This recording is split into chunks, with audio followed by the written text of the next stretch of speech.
Many confusing NBA teams giving us a very confusing night in the NBA. The Nets scored how many points in Madison Square Garden? The Cavs won, scoring how many points? Turns out the Thunder are still much better than a lot of teams, and the Pistons can win without Cade Cunningham. So much to get to on Locked On NBA Game Night. When that final buzzer rings, you know it's time for Locked On NBA Game Night. All the post-game reactions to every game across the league, every single night, with insights only the hosts at Locked On can provide. It's the true NBA fans' one stop for all the action. Every game, every night. It's Locked On NBA Game Night. Tipping off now. What's up, everybody? Happy Thursday and welcome to Locked On NBA Game Night, the way to get the latest and greatest from around the association as we get to every single game every night in the NBA. 7 games last night with some hilarious scores because obviously it's rivalry week and you're going to get a spirited Nets performance and a huge game from the Hornets and so much more. I'm Tony East. I host Locked On Pacers. You get me every week filling in for Wes Goldberg today from Locked On Nuggets. Our first time together, we got the green, forest green shirts down. Ryan Blackburn. Hello, sir. How are you? The memo was received well, sir. Very excited to fill in for Wes. Hopefully for a couple weeks here until Wes is back, but very excited for this one tonight. Well, green means go, and go means go score points, which the Knicks did as they hosted the Nets for rivalry week. The Knicks really need to win, and our theme today is confusing teams. The Knicks are my confusing team from this game, but that's not what's confusing, Ryan. 66 points for the Brooklyn Nets in an NBA game. I was just at a game where the Pacers scored 78, and that felt pathetic. How is this even possible? What did you see, especially from a Nets team that's been halfway competent and their star scorer played? Well, it's just funny. Sometimes you get into these shooting slumps, but I mean, 29% from the field for Brooklyn, 28% from three. They only got to the free throw line 13 times. That is a really difficult line, especially with what the starters were putting up for them. You understand him and know what Michael Porter is capable of, but he had a couple of tough matchups tonight defensively with Mikal Bridges and OG Anunoby. And that is a team in the Knicks that is a lot more desperate than they usually are because they've been playing pretty badly. So they were due for one, I think. Congrats to Zaire Williams, who made 5 shots. That was the most on the Brooklyn Nets in this game. The following Knicks players all made 5 shots. Deuce McBride, Landry Shamet, Josh Hart, Mikal Bridges, Jalen Brunson, Karl Towns. That's a lot more than one player on the Nets. Locked On Knicks was in the building. What happened? 66. Is that good? New York with their largest victory in franchise history. That point margin is something serious, and they really gave it to Brooklyn today. They came out from the opening tip, motivated to end their 4-game losing streak. They've put it behind them. They won the game that at home could have been a real disastrous loss, and now it's time for them to dial in their next home game Tuesday against the Kings. So the next time we report from here at Madison Square Garden, they'll have played another time or two and have a little bit more of a sample under their belt. For right now, this was a great win for the Knicks. It was exactly what they needed. Mike Brown said after the game, it was fun to watch the team put it together for 48 minutes. And folks, I can tell you from here at the Garden, the energy was high. The Knicks were screening for each other, zipping the ball around the court from the opening tip. They almost turned it over 3 times in the first half because they were passing with such vigor that they got a little too excited. They put a little too much dip on the chip, a little too much sauce. So the Knicks really had to fall back in love with the fundamentals and doing the little things. That was the first test tonight. They passed it and they came out of the gate hot. The second test, holding on to the big lead once they got out to it. They passed that one. They won 120-66, and the fans at Madison Square Garden are going home happy. Insane score, really ridiculous game. Ryan, the Knicks are confusing. I don't know how a team with that much talent can possibly win 2 out of 11. I actually know how because I've watched them. Their bench is really inconsistent. They've been missing Josh Hart. They can't shoot as well. Cat is playing so bizarre. But this game, Cat was fine, and their bench was good. Deuce McBride, Landry Shamet, both got it going. Are the Knicks confusing to you? Or are they just slumping? What's going on there?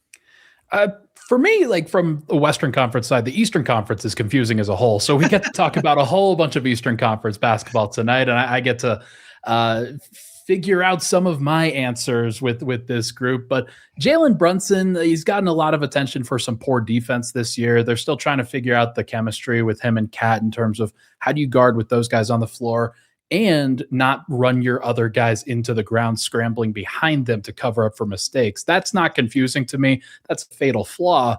We'll see if they can continue to overcome it or if there's something they do at the deadline to try to help themselves. Well, if they play the Nets in the first round, I almost guarantee you the New York Knicks will be winning that series. And I watched the Knicks series last year against the Pacers where their best lineup at times was Cat and a bunch of shooters without Brunson. I would not be surprised if they try to get to that at some point to both get Cat going and just find other solutions that can help this team. Shamit's back. He was hurt for a while. He was one of the guys, a part of that group. That would be a nice adjustment, if you ask me. So the Nets scored 66 in a loss. I don't know this, but I presume that's the lowest scoring game for a team this year. Also, in the same night, Ryan Blackburn, a team won with 94. I believe that's the lowest number in a win as the Cavs beat the Hornets. Rivalry week. You don't talk to your friends about the massive Cavs-Hornets rivalry all the time. Donovan Mitchell was awesome. The rest of the Cavs, kind of pedestrian. They shot under 40%. They're confusing to me, too. I mean, how do you win with 94? The Hornets aren't even that bad on offense, but they were tonight. They were without LaMelo Ball, which definitely hurts them. Concanipple finally had a game where he shot under 40% from the field. It doesn't seem like he has that one that often. Look at this Miles Bridges stat line. 26 minutes against Evan Mobley, Jared Allen, and Dean Wade, grabbed 1 rebound and had 11 points and was a minus 29 in a game that they lost by 7. LaMelo did play. He came off the bench again, though, and that's just sometimes it's been good for him when he can really cook against bench units, and sometimes it looks really rough like it did today. Danny Cunningham of Locked On Cavs has plenty more on how the Cavs won with 94 points. Something I didn't think they'd accomplish this year. They became the team in the NBA to win a game with the lowest point total. They beat the Charlotte Hornets 94-87 as part of the NBA's rivalry week. I mean, how many Cavs fans do you know where their blood doesn't instantly boil just at the thought of the Charlotte Hornets or even the color teal? But this was not a well-played game by the Cavs on the offensive end of the floor. Certainly, they had 20 turnovers to 20 assists. As I mentioned, they only scored 94 points. This was the fewest made threes, or the worst three-point percentage the Cavs have had in a game this year, shooting just 20% from beyond the arc. As a team, they shot 39% from the field. This was the first time the Cavs won a game all year shooting less than 40%. So there are good things to be taken away from this. They played well defensively. Evan Mobley was a monster on that end of the floor yet again, as he continues to be. But ultimately, this is a win, and they all count the same in the win-loss column at the end of the day. It's one that if you're a Cavs fan, you should probably be happy that the Cavs found a way to win with their defense as opposed to their offense against a team that has been playing really well lately in the form of the Charlotte Hornets, but they need to be much better than they were offensively moving forward. That's without a question. The Cavs are obviously my confusing team from this game because it doesn't make like they won the game. It feels weird to be like this right now, but it doesn't make sense that they're not better. They were so awesome last year. I get it. Darius Garland's been hurt and not the same player, and he was at times their best player last season, but Mobley, Mitchell, and Allen alone should be enough to be better than this. I think they're up to 5th in the East now, and they have other like halfway decent role players, and they score 94 points sometimes against the Hornets. They're just very confusing to me. Yeah, they're very iffy. You never know what you're going to get with this group. Sometimes it's weakness on the defensive end, and then I guess tonight it's weakness on the offensive end, where they should be able to score against Charlotte and do a little bit better. Obviously, no Darius Garland in this game. DeAndre Hunter only played 13 minutes off the bench. I'm watching the Jalen Tyson versus DeAndre Hunter situation and something that could be happening ahead of the deadline. That's a very curious thing that the Cavs are going to have to figure out because they don't look like they have enough answers right now on their team, and maybe that's a place to start. I like Max Strus a lot. I get how he is going to elevate that team when he does return, but like, is he really the difference between a 64-win buzzsaw like last year and what they've been this year? No. And they've been hurt, and there's besides him, and there's a lot of reasons for it, but it doesn't feel the same. Like last year, their offense just looked unstoppable. They got action to action, shot to shot. All their stars were involved. Their 5th player, whatever was Hunter, Strus, Tyson was a rookie, didn't play as much. Like they were always just helpful in chipping in. This year, it just feels so much more forced, and like they get 12 seconds into a play, and they're like, crap, we got to rely on Donovan Mitchell. Here you go, dude, do something. And he always does, but they can't win that way as much. They need to find a way to get the ball's moving, everything's popping and clicking back. I know Kenny Atkinson can do it, but it's very confusing that it's just gone. I mean, if they know they were this good last year, right? They won 64 times. It just drives me crazy. We're very curious about what Evan Mobley looks like in the second half of the season. This is a time where you got to count on your stars and the guys you pay to be stars. And he has had some potential regression here, but every time I watch him, I'm left wanting for some more from him. So we'll see whether he continues to develop. It's still so early in his career, but that's a guy I'm curious about. The top teams in both conferences played last night. They both won easily. They're not confusing at all, but we'll talk about their wins and their very confusing opponents. The Pistons won against the Pelicans, and the Thunder beat the Bucks. Coming up here on Locked On NBA Game Night. But first, everybody, got to talk to you about TurboTax. Tax season doesn't have to take over your life this year. TurboTax is making it easier than ever to just hand things off and move on with your day. With TurboTax full service, you can have your taxes done for you by a trusted local expert, start to finish, without the stress or guesswork. Instead of spending hours trying to figure out forms, you can meet with a local TurboTax expert in person or connect online. They handle everything from W-2s to self-employed forms. They get you every deduction you could need. You can upload your tax documents, go about your day, and get updates right in the TurboTax app. It's a huge time saver and gives real peace of mind knowing an expert is handling it. For a limited time, you can have your taxes done by a local TurboTax expert for just $150 all in. If a TurboTax expert didn't file for last year, just file by February 28th. The taxes, take them off your plate. Get back to your life. Visit TurboTax.com/local to book your appointment today. We're back here on Locked On NBA Game Night. Thanks for making us your first listen today and every single day. Your second listen has to be Locked On Warriors. They're the talk of the NBA right now. Jimmy Butler's ACL is torn. How do they bounce back from that? It's after the deadline to apply for a disabled player exception, but before the trade deadline, do they pivot? It's a franchise, an era-shifting situation for the Warriors. Currently, speaking of eras, in a great era, the Oklahoma City Thunder, who won the title last year, they have the best record in the NBA. They are not a confusing team. Somehow they played a rivalry game because Thunder Bucks is a huge rivalry that we talk about all the time. That was the NBA Cup Finals from a year ago. And the Thunder go into Milwaukee and roll right through the Bucks, who are the confusing team. Shea was amazing. He was the performer of the night in the NBA with 40 points. But Ryan, the Bucks, I mean, this just doesn't ever make, look, they should lose to the Thunder. They're not as good as the Thunder. They just make no sense. They are not very good. They're not trending in an upward direction. It's harder for them to actually trend in an upward direction or do the things required to do so. And yet they roll it out and they're 18-25. What are they doing? What can they even do about it? We all know the answer, but we also don't know the answer. I mean, I think we all feel pretty good about what the answer is. It's just they're not going to come to that decision until they are forcibly asked to do so.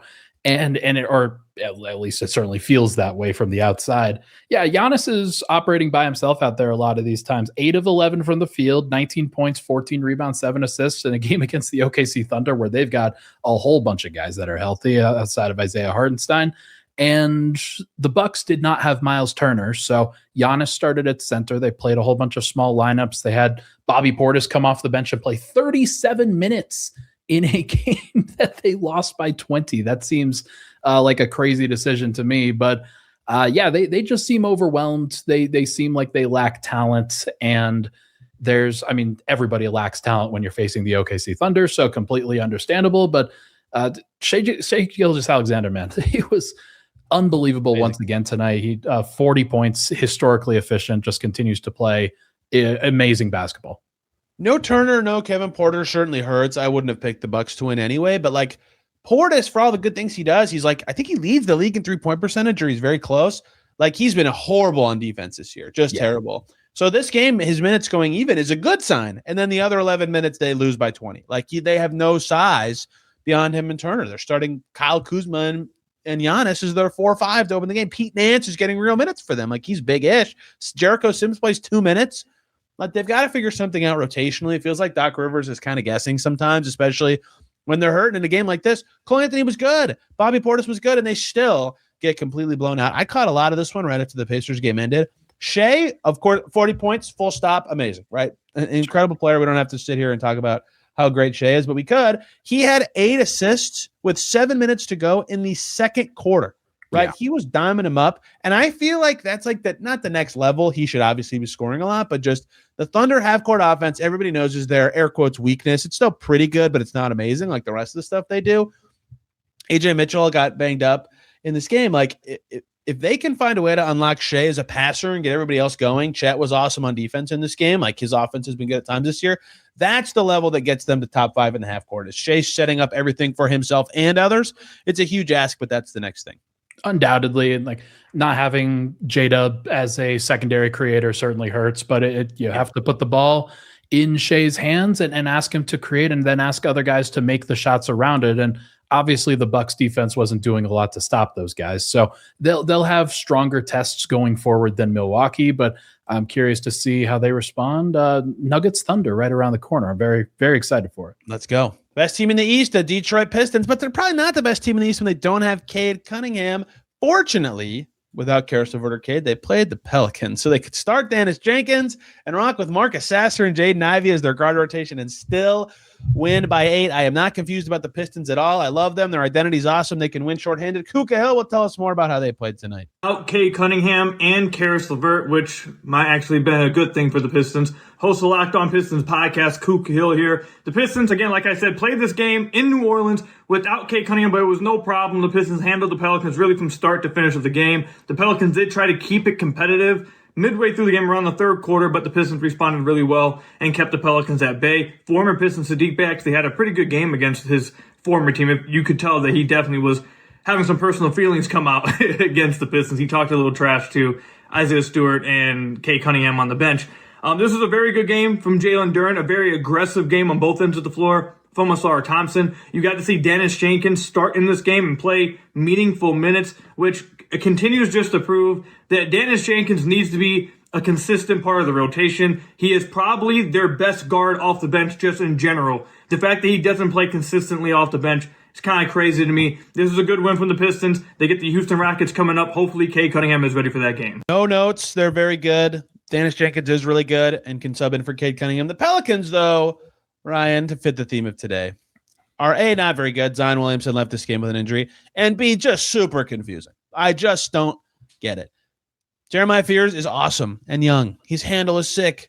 Derek Queen's amazing. He wasn't in this game, but like his stats are awesome all the time. They have interesting young stuff on the team. Micah Peavy, their second-round pick, is decent. They sniped Bryce McGowan's out of free agency. They have interesting stuff built that way, and they're dead set on keeping Trey Murphy and Herb Jones, who's not even playing, and Zion and all these guys, but they stink. What are they doing? This is so confusing. It's really tough for any team to let go and just release the things that have sort of kept them afloat over the course of the last few years. And lots of people do not want to let go of the idea of Zion Williamson, do not want to let go of the idea I wouldn't. of what Trey Murphy could be for you. But like Trey Murphy he's absolutely perfect for a contender. He's absolutely perfect for a playoff team, and that sort of set up to riff off of an actually established set of what's going on. And that is not what the Pelicans are. The Pelicans do not know what their first, second, or third plan is right now. And it's like Jordan Poole off the bench shooting 4 of 17 from the field, 0 of 7 from 3 doesn't help. Sadiq Bey, as Koo mentioned, 11 of 11 from the free throw line. He's been a good player, but he's also a guy that they should trade. This is the situation that you're in. You're 15th in the Western Conference. It's a bloodbath. Like, you cannot get up over any of these other teams. So what are you waiting for? Do the right thing and do what's best for your franchise going forward. Is the plan like Queen and Fears ascend, and then this starting 5 basically from tonight is like good enough to win anything? Because it's not. It's just not. And even if these players are good, it's just not. So that I get why they might keep some guys whose value could go up in theory in future seasons, but it's like, man, they've got to do something of significance, because I get it's great you have young players. You should want young stuff around your team, and they don't have it. Jake Madison has more from Locked On Pelicans. 12-104 to the Detroit Pistons. You basically saw everything wrong with New Orleans in one game. I'm Jake Madison, host of Locked On Pelicans. The Pelicans couldn't shoot the 3 in this one. They were 7 for 32. You lost that battle big time. They gave up offensive rebounds and second chance points to the Detroit Pistons. They weren't able to end possessions. They turned the ball over on offense, 19 turnovers, and Zion Williamson left the game early, played under 15 minutes in this one. If that doesn't just encapsulate the whole season for New Orleans, all of the issues for New Orleans, I don't know what does. Now, Zion was listed as questionable with an illness. I wouldn't read anything too much into the idea that he's being traded or anything like that. Instead, focus on these issues that I just mentioned for New Orleans. Bad defense, bad rebounding, no rim protection, turnovers, all of that, lack of three-point shooting. And they're linked to Ja Morant. Does Ja Morant fix any of those things for the Pelicans? The Pelicans need to identify what's really wrong with this team, which is a lot, and focus on those problems first before adding big-name talent. I got more over at the Locked On Pelicans podcast. Right on the money. Don't add any talent. Figure out your problems and then address them with young players and draft picks. Talents? What are you doing? The Celtics were great. The Hawks finally won after a little slumpy slump, and the Raptors keep rolling on the road. We'll get to all three of those games to close out today's Locked On NBA Game Night. But first, everybody, let me talk to you guys about Quo. New year, new systems. This is the time when a lot of us look in the messier parts of how we run our business and think there has to be a better way, and there is. Streamlining your communications is one of the quickest upgrades you can make. That's why today's episode is brought to you by Quo, spelled Q-U-O, the smarter way to run your business communications, because when your team is reachable, organized, and communicating in one place, you're not just working cleaner, you're creating more opportunities to connect with customers because you get one shared business number that your whole team can call and text from. You don't miss anything. There's a whole conversation thread there for everybody to see. It works right on your phone or computer. You can keep your existing number, and they have smart AI tools that automatically log calls and summarize conversations. So it's no surprise that Quo is the #1 rated business phone system on G2, trusted by more than 90,000 businesses, from solo operators to growing teams. Make this the year where no opportunity and no customer slips away. Try Quo for free, plus get 20% off your first 6 months when you go to quo.com/LockedOnNBA. That's QUO.com/LockedOnNBA. Quo, no missed calls, no missed customers. And we are back here on Locked On NBA Game Night. Thanks for making us your first listen today. And every single day or second listen, I will suggest Locked On Rockets. Steven Adams, a central part of their identity, is out for a while with a very badly sprained ankle. Don't you love when both of your second listens are teams with dramatic injuries in the middle of the season? Yay! Thank you, NBA. Jackson Gatlin with Locked On Rockets will have more on the Rockets, who I was high on and might still be if Adams can return for the playoffs, but that is not good for their identity. Speaking of identity, the Celtics, they really want to shoot threes. The Pacers tried to prevent them from doing so, and in doing so, fouled them a lot and let them get to the cup all the time and got blasted by 15 points. I cover the Pacers for Locked On Pacers, obviously. Look, Pascal Siakam's amazing. 32 points, 10 rebounds, 4 assists, and the Pacers around him are not amazing, and they keep losing. Neither of these teams are confusing. The Celtics are very good, and John Krause from Locked On Celtics was at this game. The Celtics mostly cruised to an easy win here against the Pacers. Game was tied late in the first quarter, and the Celtics just kind of went off. Jaylen Brown shook off a cold shooting start to end up shooting 50%, drop a 30-point double-double with 10 rebounds. He also had 5 assists, so a nice game from Jaylen.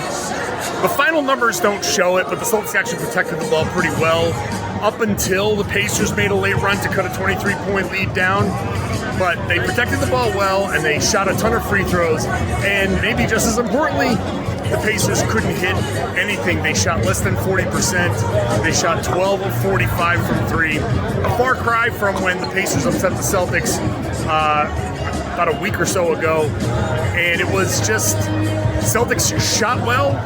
Jaylen put up 30, and they got a nice contribution from just about everybody else. Even though Peyton Pritchard and Derek White had a little bit of a tough shooting night, it was a nice kind of balanced scoring performance. Nemish Queta had a nice performance as well. So Celtics get a nice team win here. Brief stopover after a road trip. They're back on the road this weekend. Nothing is confusing to me about either of these teams, but what do you make of the Celtics being this good even without Tatum? The formula is there. The formula was always there, and it seems like what Jaylen Brown has done this year is assumed what Jason Tatum was doing last year. Maybe a little bit less playmaking, maybe in some ways a little bit worse, some ways a little bit better. But he's had a clear breakout season, and the formula around him just works, man. Peyton Pritchard stepping up and doing a lot of what he was doing off the bench last year. Derek White is one of the unsung heroes of the entire NBA and continues to be a valuable player no matter what his role is. And Sam Hauser tonight goes 5 of 7 from 3 because that's what Joe Mazzulla wants him to do. Yeah, he got hot early, and the Pacers figured out if they give him this much space, just a little bit, he's going to shoot it and he's going to make it. Two teams that are confusing me for different reasons. Hawks, Grizzlies in Memphis. Ja Morant getting introduced in front of a home crowd to a huge ovation. That fan base loves him, despite the current reality for the franchise and the player. And the Hawks win the game. The Corey Kispert, CJ McCollum era win for the Hawks. The Hawks confuse me in that I don't quite get what they're going to be in this new era yet. Maybe they don't know. They don't really care. But Jalen Johnson's amazing. 32 points and 15 rebounds. The Grizzlies are confusing because what are they doing? They're 18 and 24. They're Trading Ja doesn't seem like it would help them in the short or long term without getting assets. Feels like they need to pick a direction. What should that direction be, Ryan? I don't get what the Grizzlies should do. Yeah, when they traded Desmond Bane in the offseason, okay, there were a couple of different schools of thought that it could have been a value move for getting 4 first-round picks, and I completely understand why. But then it's the next moves after that that really sort of prompt what you're supposed to do. Are you going up? Are you going down? Are you rerouting those assets to try to build up your team, or are you going to do a hard reset? And I just don't know if the Grizzlies actually know yet. It's hard to figure it out with where Ja Morant is right now. Jaren Jackson feels like he's stagnated in a lot of important ways, and I'm still trying to figure out exactly what level he can be in for a playoff contender. But there's just a lot of confusion over with Memphis. The injury bug has clearly hit them. Yeah. I don't know how to evaluate this team other than they're in the middle and kind of stuck. And right now, a lot of their available players are not, their stars are good both ways, but a lot of their available players are good one way, but not the other. And so they're kind of sacrificing a lot to put whatever lineups they want on the floor. Feels like they have more defensive focused players, and that's good. But when you give up 124, it's hard for them to keep up in a game like that. I just think they need another, if they're going to go for it in any sort of way this year, which why, but maybe they would, they still have good players. They need more offensive punch. Maybe Scottie Pippen's that, maybe Ty Jerome is that. Those guys, of course, hurt. And on their team, Joe Mullinax from Locked On Grizzlies, well more. Really a loss. Well, there's always losses in the NBA, and the Memphis Grizzlies took one at the hands of the Atlanta Hawks, but they gained something perhaps more important in the long run, one way or another, in return. I'm Joe Mullinax of Locked On Grizzlies, and again, Atlanta beats Memphis, first game back after the trip to Europe, taking on the Orlando Magic. That's not good. You want the Grizzlies to win. But Ja Morant, for the second consecutive game, looks like he can still play the game of basketball at a high level. Another double-double, points and assists, but this time multiple big defensive plays, helping the Grizzlies be in the contest until the very end. 3 blocks, multiple highlights on that end of the court. That matters a lot. So whether you're in the camp of keeping Ja and him looking the part of the superstar that can help be a closer in close contests, or you think that it is indeed time for Ja Morant to be traded somewhere else, the value just went up a little bit more. Either way, that is a victory, even though it doesn't count in the win column. I never believe in the whole guy's value can go up based on one performance unless they're like 10 years old or whatever. But yes, it's good that Ja Morant is healthy and playing games. That's good for receiving teams. Last game of the night, Raptors Kings. I'm not confused by the Raptors. I thought they'd be good, and they win by 13. All of their starters were awesome in this game, 15 plus from all 5 of them. I just love the style they've put together. They're all huge. They have arms. They're everywhere. They can turn defense into offense really quickly. You know, it's very confusing, Ryan, how the Kings built a team that has nothing of actual note that another team would want, and they're still bad. It's very confusing. I don't get it. Yeah, I mean, they wanted to accumulate as many ball handlers and creators as possible because I think they thought they were trading some of their guys, and they never traded any of their guys. They never changed their roster up, and they never reoriented it with some of the needed defensive and rebounding and hustle types that you have to have. They're so small all the time, and they've been starting Maxime Renaud and Precious Achiuwa in the front court, making up for the fact that they don't have Domantas Sabonis and Keegan Murray. That obviously matters, and especially against the Toronto Raptors team that's playing really well. I understand why they're losing, but they have to change something. This is one of the most depressing situations in the NBA.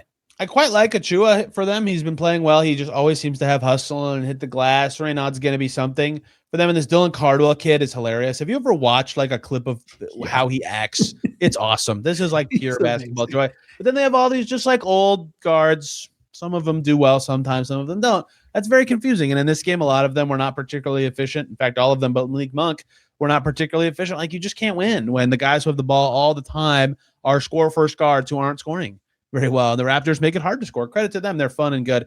I have no confusing thoughts about the Raptors unless you do. No, I think I was surprised at the level that the Raptors have reached in a time where the Eastern Conference is in such shift, given the injuries that have happened at the top and some of the teams playing well and worse than expected. The Raptors have been steady. They've been pretty steady throughout the entire year. And Getting Sandro Mamukelishvili was a coup. They did a great job with him. He looks awesome. He's been such a great fit. Emmanuel Quickly is playing better basketball than he has in a while. So really nice to see them sort of figure his stuff out and a team being rewarded for actually going for it.